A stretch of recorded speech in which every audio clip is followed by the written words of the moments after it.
Àǹtí Ìyábọ̀ Òjó, èmi ìràwọ̀ méjì láti wọlé yín wá. Kí n tó lọ ọ̀dọ̀ yín náà, ẹ jẹ́ n kọ́kọ́ kí ọmọ yìí.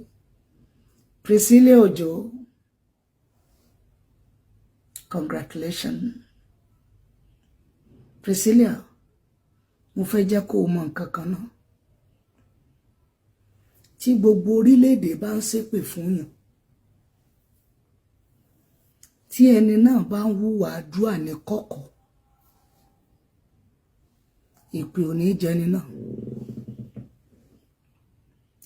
Ténìyàn bá bọ́ta tó ń ṣe bí àpé èèyàn mímọ́ lòun, tó ń ṣe bí àpé ní àlàáfíà lòun, tí gbogbo orílẹ̀-èdè tó bá wá ń gbàdúrà fún, tó jẹ́ pé kọ̀kọ̀ ẹni náà ẹni ibi ni, èpè ni ó máa tẹ̀lé. Ó gbọ́ mi? Ibo mo wá ń lọ ní kókó tí ènìyàn bá ń gbàdúrà fún ènìyàn, tó bá jẹ́ pé wà àdúrà ní ń wù, àdúrà yẹn ó tètè gbà. Tí ènìyàn bá ń ṣépè fún yàn, tẹ́ni náà bá ń hùwà èpè, èpè yẹn ó tètè já. Ṣùgbọ́n téèyàn ò bá hùwà èpè ní kọ̀kọ̀, tí wọ́n bá ń ṣépè fún, yóò dàbí àpé nǹkan dẹ̀yìn kọra wọn ni, kò lè déra wọn. Ó gbọ́ mi? Ó dá mi lójú pé ayọ̀ rẹ̀ ó kalẹ̀. Àti ìwọ àtọmọ inú rẹ̀, wọn ò ní fi ẹ̀yin méjèèjì jagun orílẹ̀-èdè. Kó rí fún mi bẹ́ẹ̀ gẹ́gẹ́ bí mo ṣe ń fẹ́ fún ọ. Ìwọ tó rí mi wò, dákun bá mi ṣàmì lábẹ́ comment section. Mo wọlé àǹtí Ìyábọ̀ lọ. Ẹ kú oríire náà mà. Oríire yìí ó kalẹ̀, ọkàn yín ó balẹ̀. Ẹ ní dààmú lórí àwọn ọmọ yìí. Ìyẹn fún àǹtí Ìyábọ̀. Fún gbogbo àwa olólùfẹ́ àǹtí Ìyábọ̀ pátápátá, tó bá jẹ́ pé tòótọ́ lèmi àti ẹ nífẹ̀ẹ́ àǹtí Ìyábọ̀ Òjó gẹ́gẹ́ bá a ṣe wí, a ní máa fi ọmọ wọn àtọmọ ọmọ wọn jagun orílẹ̀-èdè. Kí ló dé tí mo fi mú wá fún ọ?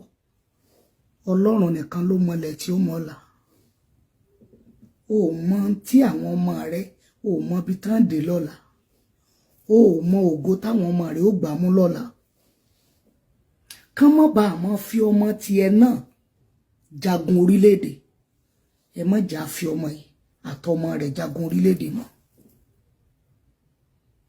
Torí àṣepamọ́ ló wà, kò sáṣegbé. Ẹ gbọ́ mi.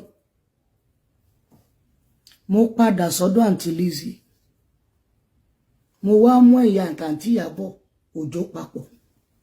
Ẹ sáré gbé mi ìràwọ̀ méjìlá. Àǹtí Lizzy Anjorin àtàǹtí Ìyábọ̀ Òjó, ẹ sinmi ogun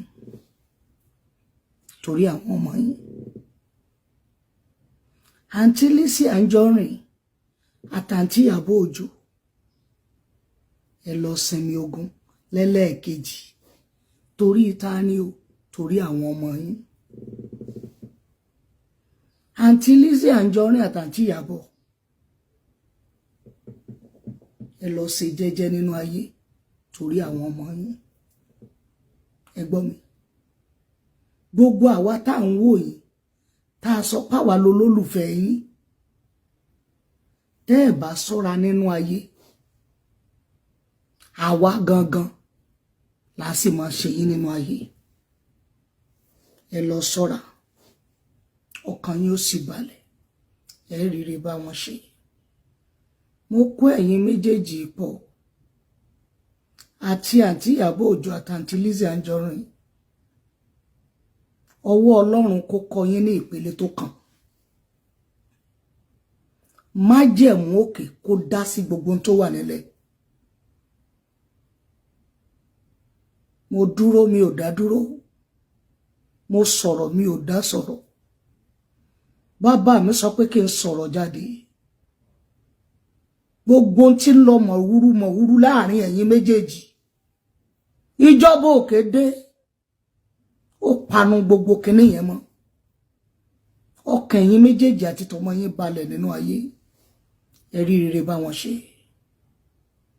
ìràwọ̀ 12 lórúkọ mi ìròyìn ni mo ń kà fàdáni wáyé ìròyìn tí mo wá kà lónìí nìyẹn gbọ́ àwọn ìròyìn mi mìíràn ire o.